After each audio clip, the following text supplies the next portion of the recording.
नमस्कार, मैं हूं शंभू कुमार और आप देख रहे हैं अपना YouTube चैनल मैथमेटिक्स आइडिया।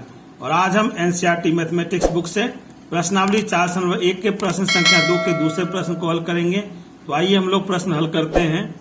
निम्न स्थितियों को द्विघात समीकरणों के रूप में निरूपित कीजिए। दूसरा प्रश्न है, दो क्रमागत धनात्मक पूर्णांकों का गुणनफल 306 है, हमें पूर्णांकों को ज्ञात करना है। उत्तर, माना कि क्रमागत धनात्मक पूर्णांक बराबर x। दूसरा, धनात्मक पूर्णांक बराबर x+1।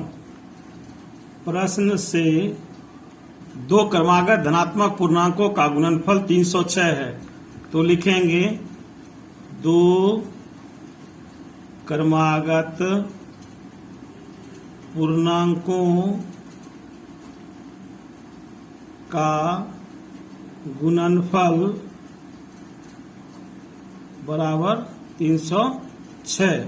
तो दो क्रमागत धनात्मक पूर्णांक हैं x गुने x+1 बराबर 306। गुना करेंगे x से x में तो x² x से +1 में गुना करेंगे तो +1x बराबर 306।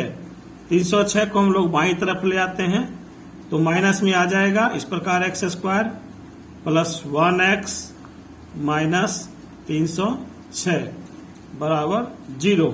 हम लोग देखते हैं कि x² + 1x माइनस 306 बराबर 0 का समीकरण प्राप्त होता है। तो यहाँ समीकरण में x की अधिकतम घात 2 है, तो यह द्विघात समीकरण है। तो लिखेंगे चूंकि यह समीकरण द्विघात समीकरण के व्यापक रूप ax² + bx + c = 0 के रूप में है, इसलिए यह द्विघात समीकरण है। इस प्रकार प्रश्न के हल का आधा भाग पूर्ण हो जाता है। अब आधे भाग में हम लोग इन धनात्मक पूर्णांकों का मान ज्ञात करेंगे। तो हम लोग समीकरण लिखते हैं। आशा करता हूं कि आपको वीडियो अच्छी लग रही होगी, तो कृपया वीडियो को लाइक करें। गणित के और प्रश्नों का हल जानने के लिए वीडियो का लिंक डिस्क्रिप्शन बॉक्स में दिया हुआ है एवं आई बटन में भी दिया हुआ है, वहां से अपनी सुविधानुसार वीडियो को देख सकते हैं। आगामी वीडियो की जानकारी के लिए तुरंत चैनल को सब्सक्राइब करें ताकि नई वीडियो का नोटिफिकेशन आसानी से आपको मिलता रहे। x² + 1x माइनस 306 बराबर 0। हम लोग देखते हैं कि x² के साथ कोई संख्या नहीं है, तो यहाँ संख्या 1 है। प्रथम पद में संख्या 1 है और अंतिम पद में संख्या 306 है, तो इनको गुना करेंगे तो गुणनफल 306 प्राप्त होगा। और इनका अभाज्य गुणनखंड करते हैं और अभाज्य गुणनखंडन को इस प्रकार लिखते हैं, जोड़ने या घटाने पर +1x प्राप्त हो जाए तो हम लोग अभाज्य गुणनखंडन करते हैं।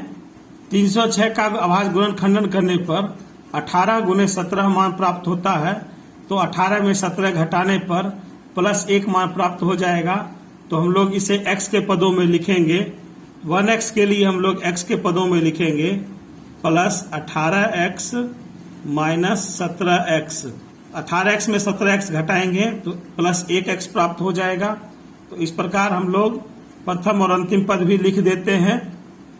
प्रथम पद लिखेंगे 1x² और अंतिम पद लिखेंगे -306 बराबर 0। अब हम लोग दो पदों में कॉमन लेते हैं, तो पहले दो पद में कॉमन लेते हैं, इन दोनों पदों में x कॉमन लेते हैं तो x +18 मान प्राप्त होता है।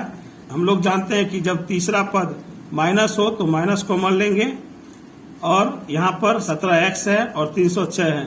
306 के साथ x नहीं है, तो यहाँ पर 306 का भाज्य गुणनखंड 18 गुणे 17 प्राप्त हुआ है, तो 17 कॉमन ले लेंगे तो यहाँ 18 मान प्राप्त हो जाएगा। तो हम लोग 17 कॉमन लेते हैं। -17x में -17 कॉमन लेने पर x बचेगा और माइनस कॉमन लेने पर यहाँ प्लस हो जाएगा। 306 में से 17 कॉमन ले लेंगे तो 18 मान प्राप्त होगा।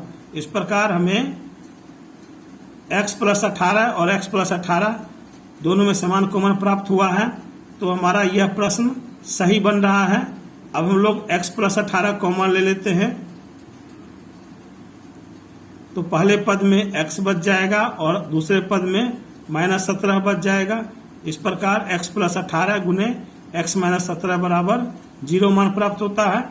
x + 18 0 होगा या x - 17 0 होगा, तो हम लोग x + 18 को 0 मान करके x का मान ज्ञात करते हैं। तो x + 18 बराबर 0, यहाँ 18 प्लस में है, दाहिनी तरफ ले जाएंगे तो माइनस आ जाएगा। इस प्रकार x बराबर -18 मान प्राप्त होता है। हम लोगों ने संख्या धनात्मक पूर्णांक माना था, तो यह ऋणात्मक संख्या प्राप्त हो रहा है, तो लिखेंगे चूंकि यह ऋणात्मक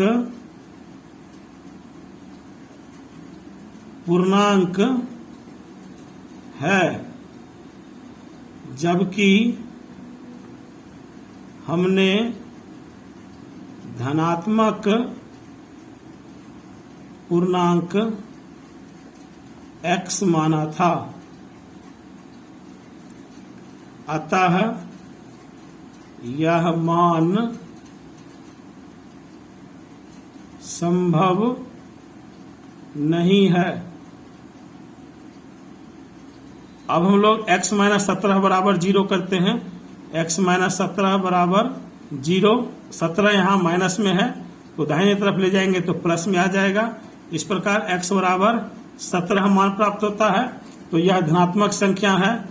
तो इस प्रकार हम लोग उत्तर लिखेंगे, एक धनात्मक पूर्णांक x बराबर 17, दूसरा धनात्मक पूर्णांक x + 1 बराबर 18।